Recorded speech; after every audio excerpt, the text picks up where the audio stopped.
किस लिए अब उदास बैठी हो? जब वो एक शख्स दस्तरस में था, उससे मिलना तुम्हारे बस में था। उसकी आंखें तुम्हारी आंखें थी, उसकी बातें तुम्हारी बातें थी। उसका चेहरा तुम्हारा चेहरा था, उसके दिल पर तुम्हारा पहरा था। उसकी हर सांस में बसी थी तुम, उसके हर लफ्ज में खिली थी तुम, उसके सपनों में भी रची थी तुम, उसकी नींदों में जागती थी तुम। वो जो कहता था बेकरारी है, मेरी सारी वफा तुम्हारी है। सिर्फ तुमसे मुझे मोहब्बत है, सिर्फ तुमसे मेरी हकीकत है। कितनी बातें मैं कह नहीं सकता, दूर तुमसे मैं रह नहीं सकता।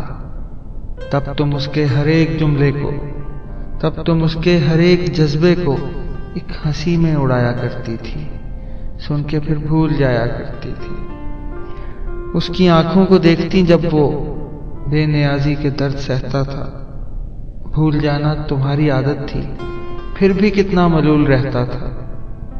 अपनी तन्हाई के गले लगकर सारे आंसू और रो गया एक दिन, एक पत्थर से दिल लगी करके खुद भी पत्थर का हो गया एक दिन। अब वो तुमसे तो कुछ नहीं कहता, बेनियाजी के दुख नहीं सहता।